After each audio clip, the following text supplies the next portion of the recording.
دن میں جس کام اور پیشہ میں منہمک رہتا ہے یا کسی خیال و سوچ میں ڈوبا رہتا ہے وہ خواب میں عموماً اسی کو دیکھتا ہے۔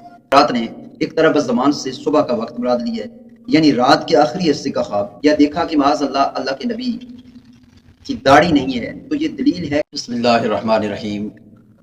ناظرین اکرام، خواب اور نبی کریم صلی اللہ علیہ وآلہ وسلم کی زیارت کے حوالے سے انشاءاللہ العزیز آپ دیکھیں اور سنیں گے۔ مثلاً خواب کتنے قسم کے ہوتے ہیں، کس وقت کے خواب سچے ہوتے ہیں، خواب کس کو بتانے چاہیے، نبی کریم صلی اللہ علیہ وآلہ وسلم کی خواب میں زیارت، اچھے اور برے خواب کے آداب کیا ہیں۔ ناظرین، علماء اہل سنت کی رائے یہ ہے کہ اللہ جل شانہ سونے والے کے دل پر ایسے اعتقادات پیدا فرماتے ہیں جیسا کہ بیدار آدمی کے دل پر۔ یہ اعتقادات کبھی فرشتے کے واسطے سے ہوتے ہیں اور اس کے بعد خوشکن خواب نظر آتا ہے، کبھی شیطان کے واسطے سے ہوتے ہیں، اس کے بعد نقصان دہ چیزیں نظر آتی ہیں۔ حقیقت حال کا علم اللہ کے پاس ہے۔ احادیث کی روشنی میں علماء کرام نے یہ فرمایا ہے کہ خواب 3 قسم کے ہوتے ہیں۔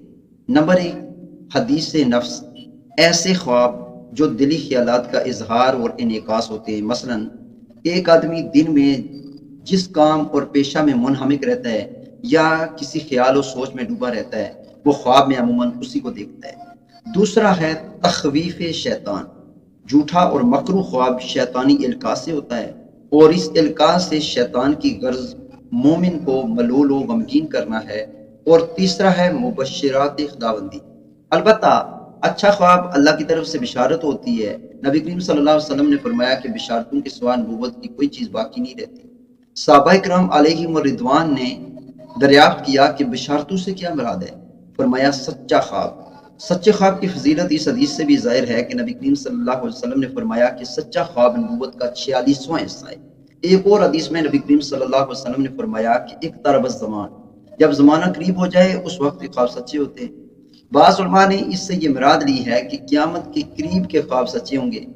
وجہ اس کی یہ ہے کہ مومن اس وقت بالکل اجنبی ہوگا، جیسا حدیث میں ہے کہ شروع میں بھی اسلام اجنبی تھا، پھر یہ دوبارہ اجنبی بن جائے گا۔ اس وقت مومن کے غمخوار بہت کم ہوں گے، اللہ جل شانہ اس کا اکرام سچے خوابوں سے فرمائیں گے۔ بعض حضرات نے ایک طرف زمان سے صبح کا وقت مراد لیا ہے، یعنی رات کے آخری حصے کا خواب۔ اس وقت بخارات دماغ کی طرف نہیں اٹھ رہے ہوتے اور انسان کی روح ملائل اعلیٰ کی سیر کر رہی ہوتی ہے، اس لیے اس وقت کے خواب حقیقت کے زیادہ قریب ہوتے ہیں۔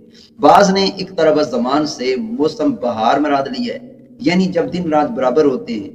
ناظرین، المختصر، جتنا آدمی سچا ہوگا اتنا ہی سچا خواب ہوگا، کیونکہ صدق ظاہر کا اس کے باطن پر اثر پڑتا ہے، اس کے کلام کی سچائی اس کی نیند کی سچائی پر اثر کرتی ہے۔ ناظرین، تعبیر کے لیے اپنا خواب کسی عالم باعمل شخص یا عقل مند مخلص دوست سے بیان کرنا چاہیے، کیونکہ خواب کی جیسی تعبیر دی جاتی ہے ایسا ہی واقع ہو جاتا ہے۔ ایک خواب کی کئی تعبیریں ہو سکتی ہیں، اچھی بھی اور بری بھی۔ سمجھدار اور اچھے انسان سے خواب بیان کریں گے تو وہ اچھی تعبیر ہی دے گا اور یوں خواب کے شر سے انسان محفوظ ہو جائے گا۔ البتہ علماء نے لکھا ہے کہ اگر خواب کی تعبیر کے جو اصول ہیں اس کے خلاف تعبیر دی جائے تو وہ تعبیر واقع نہیں ہوتی۔ حضرت سمرہ بن جندب رضی اللہ تعالیٰ عنہ سے مروی ہے، حضور صلی اللہ علیہ وآلہ وسلم نماز فجر کے بعد عموماً صحابہ کرام سے دریافت فرماتے کہ تم میں سے کس نے کوئی خواب دیکھا ہے؟ اگر کسی نے خواب دیکھا ہوتا تو وہ بیان کرتا اور حضرت مخبر صادق صلی اللہ علیہ وآلہ وسلم اس کی تعبیر بیان فرماتے۔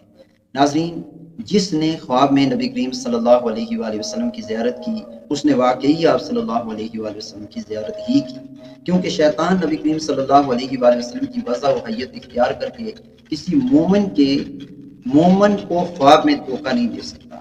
علماء نے لکھا ہے کہ خواب میں نبی کریم صلی اللہ علیہ وسلم کو جیسی حالت میں دیکھا ہو اس دیکھنے والے کی حالات بھی ایسے ہی۔ مثلاً نبی کریم صلی اللہ علیہ وآلہ وسلم کو خواب میں کسی نے پینٹ شرٹ میں دیکھا یا دیکھا کہ معاذ اللہ کے نبی کی داڑھی نہیں ہے تو یہ دلیل ہے کہ خود خواب دیکھنے والے کے اندر عمل کی کمزوری ہے۔ علماء نے اچھے خواب کے 3 آداب لکھے کہ وہ خواب کی تعریف کرے، اس پر خوشی کا اظہار کرے، اس شخص سے بیان کرے جو اس سے محبت کرتا ہو، اور ناپسندیدہ خواب کے بھی علماء نے 7 آداب لکھے۔ خواب کے شر سے پناہ مانگے، شیطان کے شر سے پناہ مانگے، جب نیند سے بیدار ہو تو اپنی بائیں طرف 3 دفعہ دھتکار دے، کسی سے اس کا ذکر نہ کرے، نماز پڑھے، جس کروٹ پر تھا اس کو بدل دے اور آیت الکرسی پڑھے۔ ناظرین یہ تھی آج کی ویڈیو. مزید اس طرح کی معلوماتی ویڈیوز کے لیے چینل کو سبسکرائب کریں اور ویڈیو کو لائک کریں. شکریہ.